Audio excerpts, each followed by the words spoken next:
Welcome back, folks. Welcome back to My Comeback Channel News. I'm FABIANO, the king of armbar.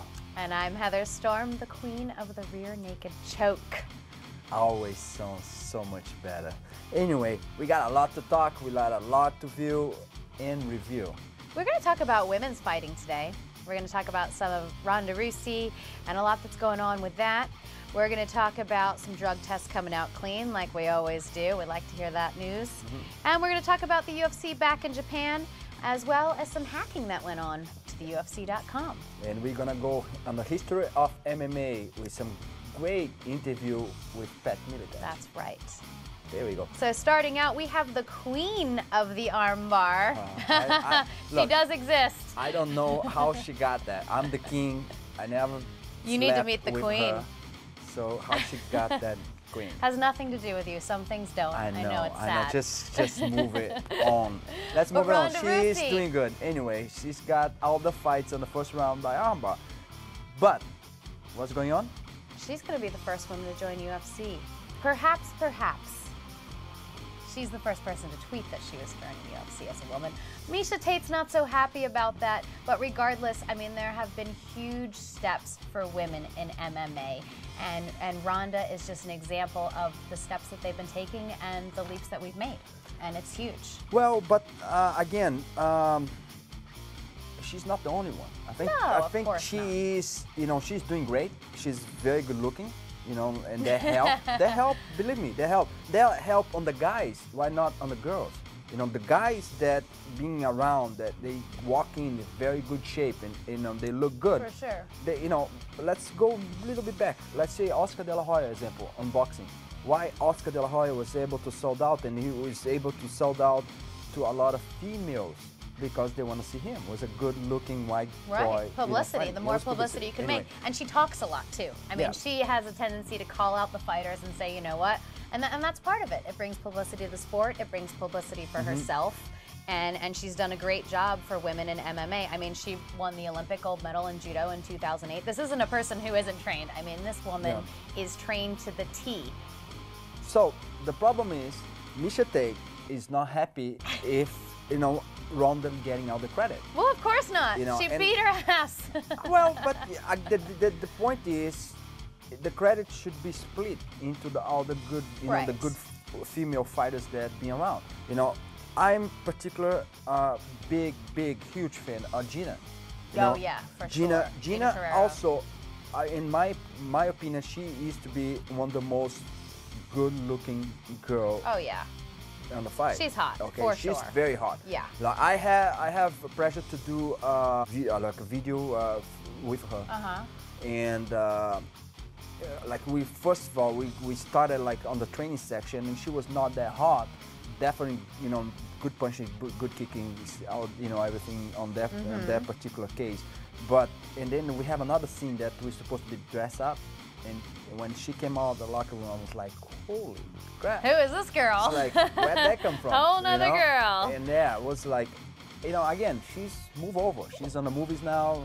They're only at like the 135. I mean, Ronda's at 135 weight class, so we're not talking about too big of girls. But I'll tell you what, she packs a punch, and every person has been submitted in the first round by an armbar. I know we have a picture that I put together with all the girls, like all them together. So let's see if they find that and put that up. Again, we live, and it'd be great to see that picture. Like that is, I have not seen this picture. Yeah, there we go. Anyway, that show like the quality of each one. Besides just the fighting game. Well, it's interesting, and this is a great thing for women because, like you said, a lot of women have been working very hard to pave the way to get where it is now. And it's not just Ronda, it's everyone who paved the way to get where they are now. And again, guys, if this sport is tough for guys, can you guys imagine for girls? Like, again, it's very, very tough. Anyway, that is the picture right there, as you can tell. You see, they all look great. Gina, I like that, that whole, well, I like her. She's your favorite, we get it. And Ronda is getting there, So anyway. Ronda's my favorite, I'll keep that. There you go. Anyway, you guys have that vision in the house, so you get your own opinion. Anyway, Cowan and Nelson. They passed the drug test. I'm not Free surprised. and clear, you know, I'm not surprised. Well, Nelson, if I have to say either one or the other one was using some kind of, you know, supplement, I say Nelson because he's been losing weight. He's been looking better and better every single time. So, you know, just look like credit to his nutrition. Yeah, he's been training the right way. Let's give credit to training not hard, on that you know? shape, not on that shape. No, that's... You know, that's an old video that he have from him, but he's definitely like now in better shape. You kind of can see, you start to see almost, you know, some pecs there. He used to have one full one. Now I'm always amazed when they can look out of shape to me and still beat somebody, you know? I'm like, they haven't been training so hard. They got a little tub or something, you know? I like him, you know, he's a tough guy. He's like, he is there all the way to the end. He's taking beatings sometimes like crazy, you know? And of course, Cowan, he is the former UFC champion. And I think he will be back, you know, fighting for the belt soon. Yeah, he was the Ring of Fire heavyweight champion, to be exact. But he lost his two, he had lost his two last fights, though. Yeah, he did lost his last two fights, but again, I think he's coming back. After this one, he built him back, you know. That's the way it is. Anyway, the bottom line is, both pass for the test. They gonna be fighting December 15th at Hard Rock Cafe in Las Vegas. And you can catch that live on FX Network. Anyway, guys, we're going to the commercial. We'll be right back. Don't go anywhere. Stick around. We are back. Not only we are back. Yes, we are back. And UFC also be back. In Japan. In Japan. So before we go to that segment, I want to ask you, you know who fought in UFC number 2? UFC Japan number 2. Let's clear that up. Tell me. You! Of course I did. I should have known the answer. I did, and I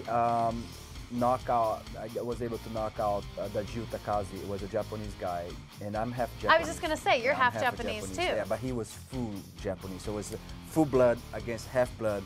And it was cool. It was cool that he tried to armbar me on the beginning of the fight. How can you armbar the king of armbar? Well, and then I'll say, you know what? Let's change the strategy here and just go for the knockout, and that land. Because he knew your strategy. Was that the he deal? He was trying to, you know, get me.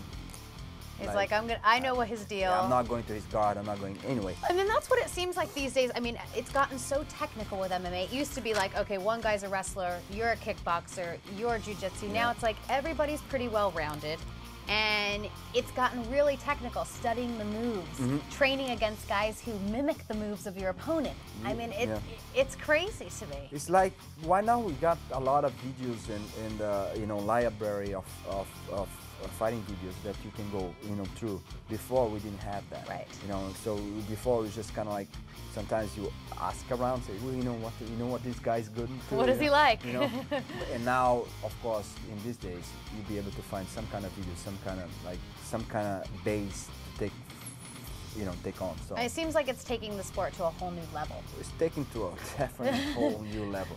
Anyway, UFC Japan on March next year, March 3rd. March 3rd of next year. And we don't know yet who's going to be fighting. They don't have no idea on the fight card yet. However, last time it was in Japan, there was an amazing fight lineup.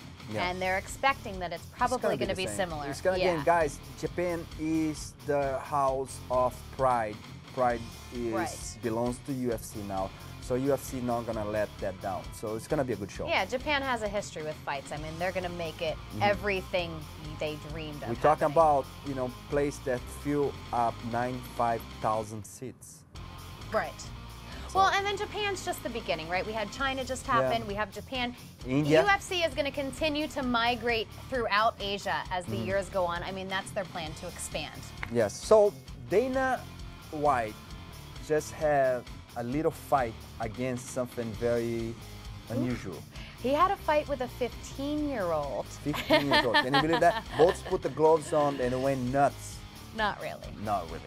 Well, he had a fight with a 15-year-old hacker, actually, who hacked into UFC.com. He's part of the anonymous hackers. And basically what they're doing is they're against SOPA and PIPA. They're the Internet Privacy Acts that were proposed by the government, and these hackers are against that. And they hacked into UFC and shut it down. UFC.com, excuse me. They shut that down and said, you know what? That kid should have done some more research about Dana. Yeah.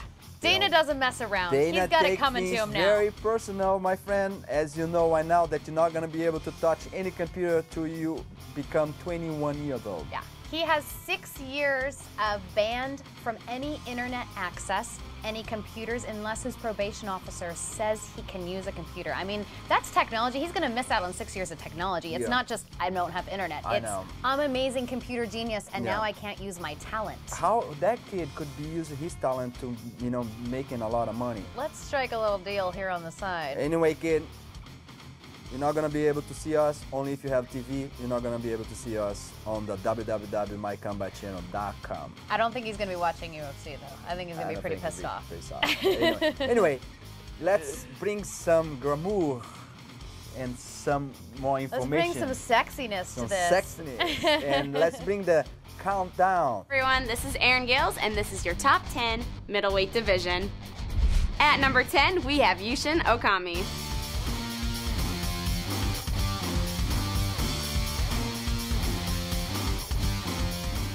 Number 9 is Luke Rockhold.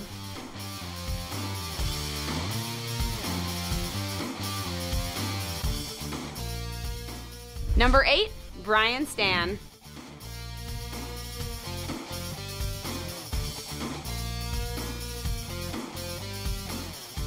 At number 7, we have the Filipino wrecking machine, Mark Munoz.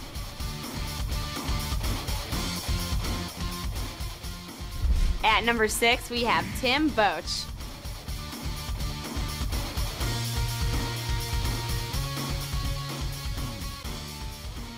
And at number 5, we have a phenom, Vitor Belfort.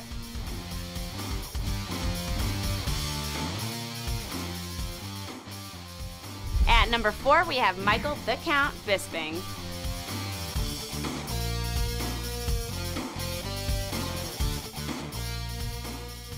At number 3, we have Chris Weidman.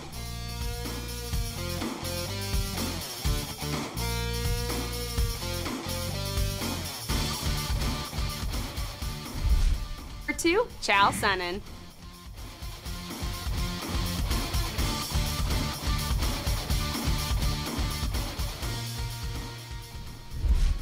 And at number 1, we have Anderson the Spider Silva.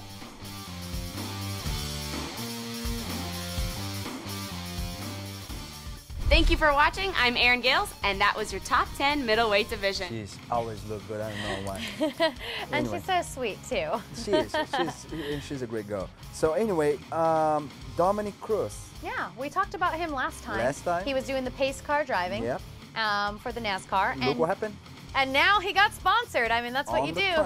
He's gonna have the sponsorship right there. Sponsoring his next fight. Phoenix International Raceway is the company that's sponsoring his next fight. And that was just simply from being a pace car driver, and that's the guy who drives and sets the pace for the cars. Now he's sponsored for his next fight. It's a smart move. Yeah, super smart. It's smart, I believe, for both, you know, for them and also for the... It's a win-win situation all the way around for everyone. You know, I mean, Dominic Cruz has a torn ACL since May, so he has been out of the game. So this is actually a great thing for him to kind of get a little promotion. Yeah, he can drive fine, and then he got a little promotion, got a little sponsorship to get his kind of oomph and confidence back in the game. Anyway, guys, you're more than welcome to follow us up at... Follow us at My Combat Channel on Twitter. Hit us up on Facebook, My Combat Channel. You can see pictures, interviews of the fighters, all that good stuff. If you're not happy at all, you're more than welcome to come to our studio in Beverly Hills on Cannon Drive. Okay. And we're going to the commercial. We'll be right back. Welcome back, guys. I was able to catch up with Jake Shields over the weekend at the World Series of Fighting backstage. Got to find out what he's doing up to these days. Yeah, I kind of briefly talked to him. He's getting ready. He's will be back next year again. And finally, yeah. You know, I you guys don't know his story. I honest look him in the eye, and I told him, look, I don't know what the hell is you doing. Okay, just get back together. Get your things back together. Get it together. Get back in the game. Everybody have bad, good times anyway. I told him I like you a lot. And I like your ground game. I like the whole thing. I like the way you fight. And I hope to see you on the top again. And he's like, yeah, I'm getting that. He was on a winning streak forever until right at the last year. So I mean, we all we're rooting for him. So anyway, let's see what he has to say when Heather Storm puts him against the wall. All right, I'm here with Jake Shields at the World Series of Fighting. Now, this is a new promotion. What do you think about this? It was the first promotion. I thought it was great for the first promotion. They had good fights, a lot of good fighters, exciting fights. It's promising for a first promotion, so it's nice to see something, some new blood out there. Yeah. What are you doing these days? I'm just, in between fights. I've been helping Nate Diaz get ready for his fight. He's fighting for the 155-pound title versus Vincent Henderson December 8th. So right now we're getting him ready, and then I plan on returning in February, back in the UFC. So. Back to the UFC? Yeah, staying with the UFC. So I can't wait to get back in the cage, and it looks like in February. So when are you going to start training for that? I usually have like 6 to 8 week training camps. I train year round, so I'm pretty much, I like to stay in shape, so I don't need to change my training that much, just change my diet and bring up the intensity is all. So do you have somebody lined up in February that you're... No, I don't. Unfortunately, I don't know who or where yet, so I'm just, I like to stay in shape year round, that way if something pops up, it's not too difficult to be ready. Is there anybody in particular that you would like to get in there with? I would love to fight, Jake Ellenberger again. That's one guy that I lost to that didn't feel like I was myself that night, and I felt like it was a thing that I just don't feel like things went down the way they should have been. So I would love to fight him again, and obviously I would love to fight whoever the champ is, which is GSP. That's a fight that I lost fair and square, but I would love to someday fight him again. But right now I know I'm not in line next. I got to go and beat someone up really bad and hopefully get my shot again. You think just one guy and then you'll have your shot again? Probably two. It all, you never know in the UFC. It all depends on how things are going. Things are always so unpredictable. Exactly. Right now I'm just worried about getting my next fight and hopefully choking somebody out or knocking them out and moving forward from there.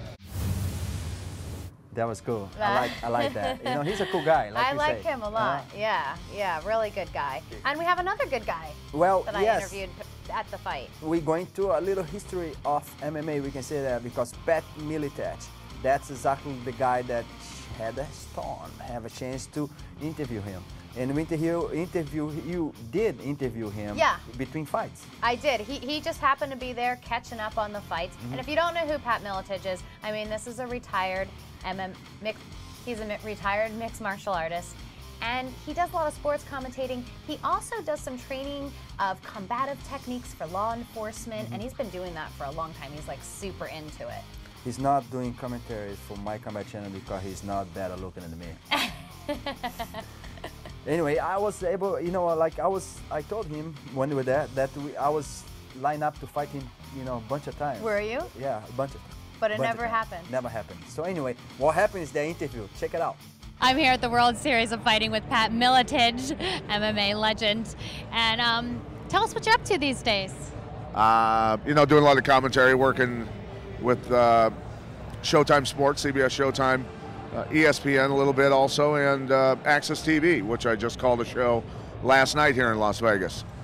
Oh, you're working on a show last night here in Vegas? Yeah, the RFA. We had a great show. It was a lot of fun, and now I get to sit and be a fan here tonight. So it's nice to be able to do that. But yeah, doing a lot of commentary, a lot of traveling, and then working a lot with law enforcement and military. I've done that for about 14 years, and recently just formed a new company called Firehorse Combatives. And my partner is actually in Dallas, Texas right now, training Dallas police. And what is that all about? We tend to understand how to control human bodies, and if it's understood what a specific job is of, say, a law enforcement or military or special ops even, and the rules that they have to follow in terms of rules of engagement and escalation of force and things like that, we model a training for that specific job. All right. Yeah. Sounds kind of complicated. It can be. The laws with law enforcement, they kind of have their arms tied behind their back to a certain extent, but we figure out a way around that. And is that something you've been interested in all along, law enforcement and military? Well, it's combatives is just something that I've enjoyed. I enjoy working with law enforcement and military. It's pretty rewarding when somebody calls you and says, hey, what you taught me got me out of a tight spot, and so it's good. And, yeah, I've been doing it for 14 years, and it's been a learning experience the entire time. So you're not training people, any fighters anymore these days? Or? I do work with guys. I still work out at the same gym and help the guys that I've helped before. Junior Hernandez, Chuck Pearce, guys like that who are little killers, 145 pounders, and several other guys. Got a lot of other guys, up and comers, amateurs and stuff that I help with, but I do a lot of coaching the coaches also, which is important. And Junior Hernandez is now the head trainer at my gym. He's great on the ground, great at striking, and I think he's probably in the very near future here the next 145-pound world champ. I can still fight, I just choose not to. So have you had to endure a lot of injuries or like make up for all of your fighting in the past lately? Has it caught up with you a little bit? You know what? Not too bad, really. I mean, I don't limp when I get out of bed or anything like that, but as all MMA guys, that have long careers, I fought for 17 years professionally, so there's a few bumps and bruises there that still linger, but I'm pretty lucky. I can still golf, I can still have fun, and still be athletic. That's anyway, a veteran for you there. Here we go. This guy's into it. Anyway, guys, we got amazing weekend. It was a great fight. Keep your eyes open on this organization. Don't just follow up on the UFC. Right. Open your eyes and your heart for every single other ones. They're putting a great job there. That's where you're going to find the guys who are moving up into UFC too. Yeah, I mean, they're moving all around. So you might see them here, you might see them there, and there's a lot of good organizations out there. And you're going to see definitely more than us tomorrow. But now we got to go. Our time is limited. We'll see you next time. Good night.